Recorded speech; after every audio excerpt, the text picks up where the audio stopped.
Cynthia, I'm going to let the cooking remark go. But just for the rest of you to know, I was at the dinner table when she said, "You mean mashed potatoes don't come out of a box?"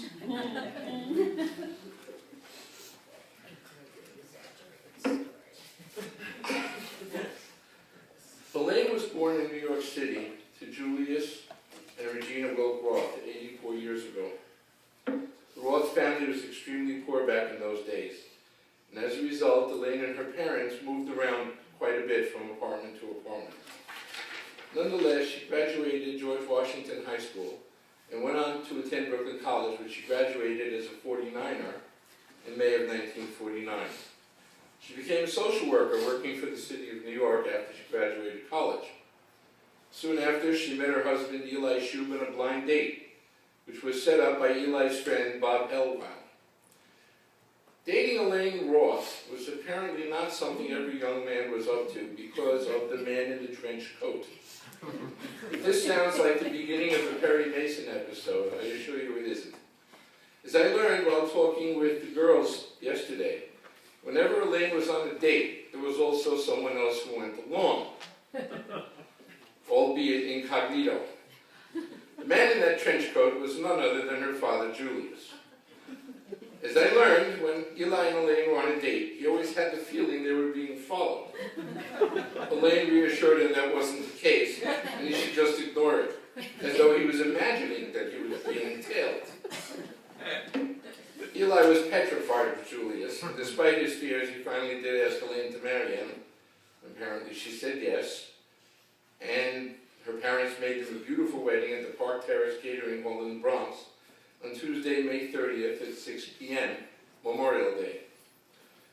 Eli and Elaine's first apartment was on Teller Avenue in the Bronx, not far from where I was born, by the way, where baby Lauren was born, followed 22 months later by the arrival of Cynthia.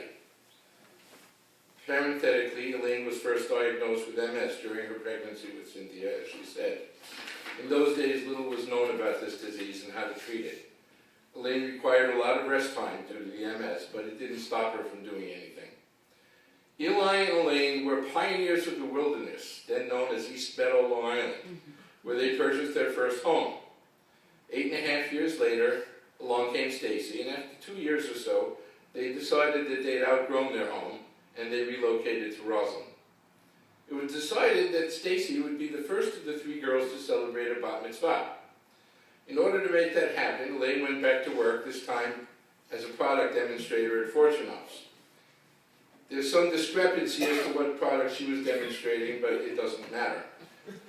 What does matter is she was a perfectionist, and often brought home whatever kitchen gadget she was learning about so she could master its specific techniques. The family was the true testing ground for making sure she knew her lines.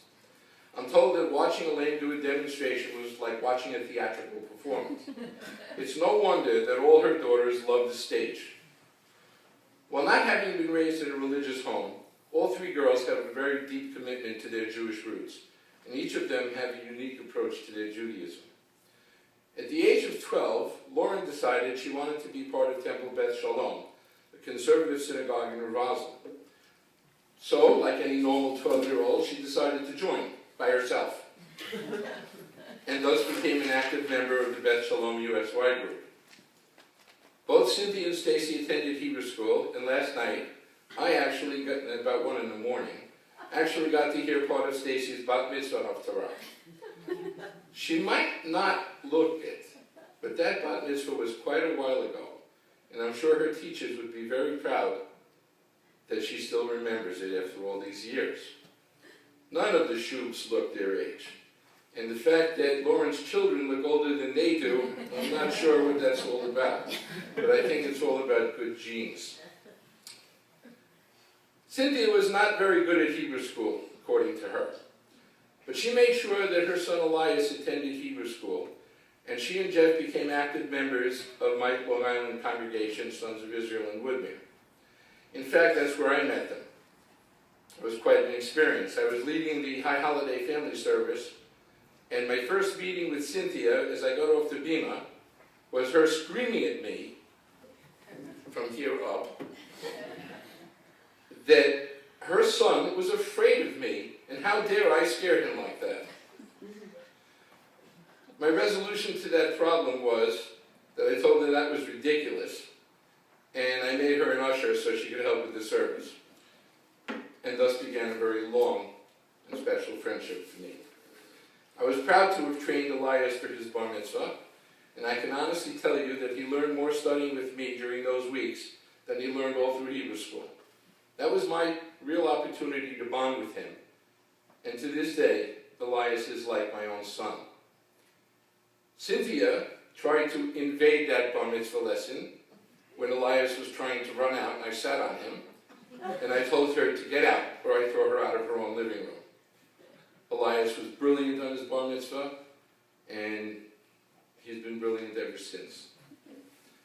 Often Elaine would mention that she wanted to make sure when her day will come that her funeral would be done according to Orthodox tradition. And although she wasn't religious, this was apparently very important to her.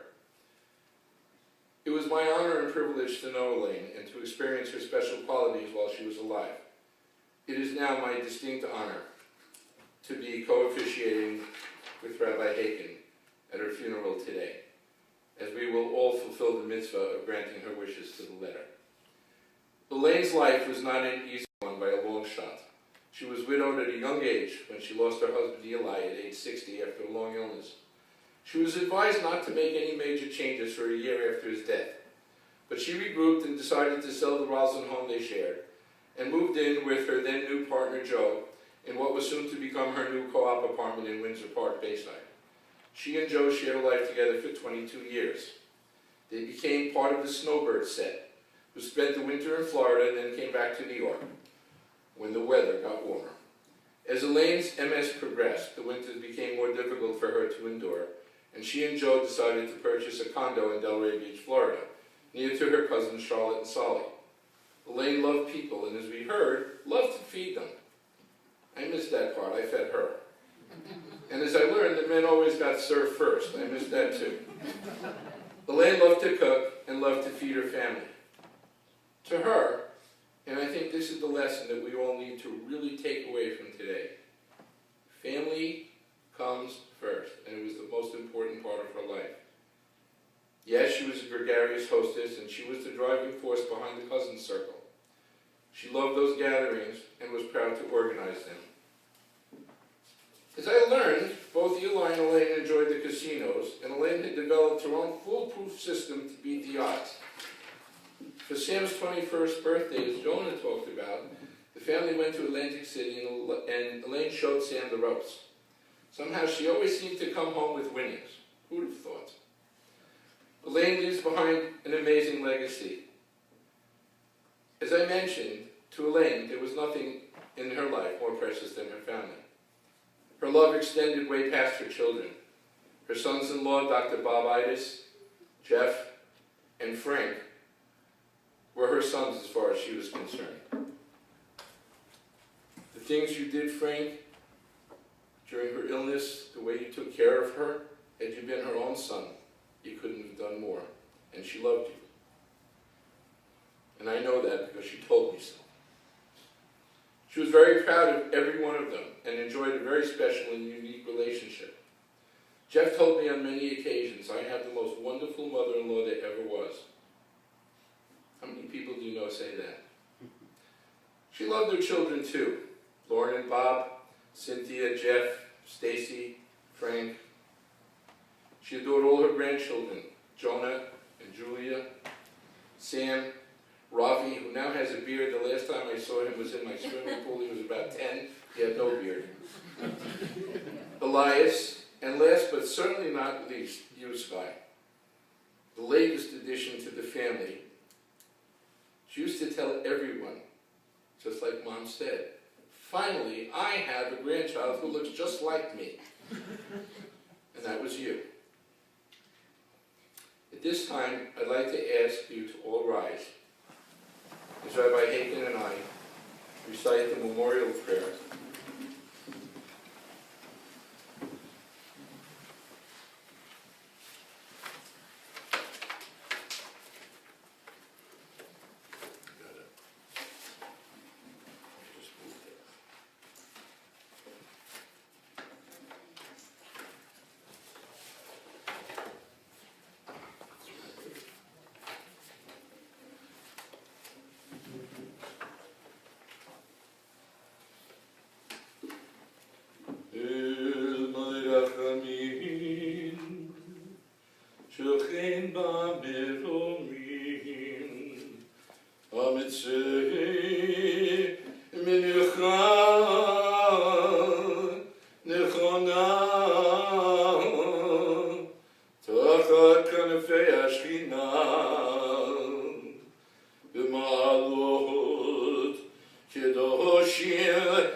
Now the translation of the verses.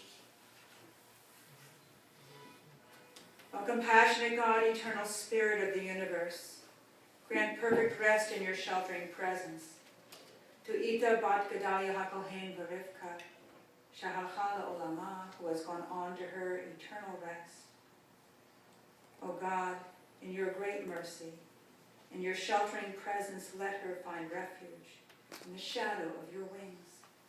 And let her soul be bound up forever in a bond of everlasting life.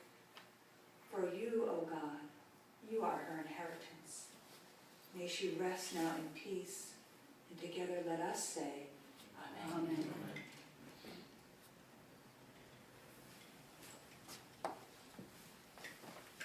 May be seated.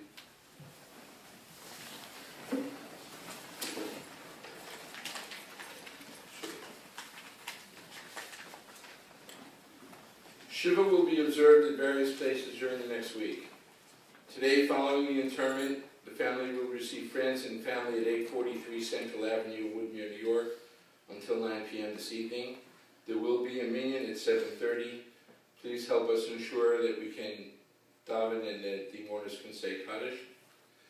Beginning tomorrow, Shiva will be observed at the home of Elaine Shub and Dr. Bob Adis at 232 Pavonia Avenue, apartment 1112 in Jersey City, from 10 a.m. until 9 p.m. There will be a minyan at 6:30 p.m. on Thursday evening at Lauren and Bob's home. Shiva will also be observed concurrently at the home of Cynthia and Jeff at 927 Central Avenue, Woodmere, from noon till 9. There will be a minyan at 7:30 on Thursday evening. Shiva continues at both homes on Friday from 10 a.m. until 1:30, and again Saturday evening from 7 until 9. Sunday morning, the family will gather at the home of Stacey from 11 to 6. That's at 100 Beekman Street, apartment 7M in New York. And that will go on until 6 p.m. On Sunday, Shiva will also be observed from 10 a.m. until 9 p.m. in both Jersey City and Woodmere. Minyan in Jersey will be at 6:30 and Minyan in Woodmere at 7:30. The family will continue to sit Shiva at both residences on Monday from noon until 9 p.m. Minyan in Jersey City at 6:30 and in Woodmere at 7. Ron, Elaine's brother, will be sitting with his family at 531 Main Street, apartment 14111 on Roosevelt Island. As we had said and we discussed with the family, even though everyone may not be together during the entire Shiva period, everyone is very much together and very much united. And any effort that you can make to visit with them and share memories of Elaine will be much appreciated.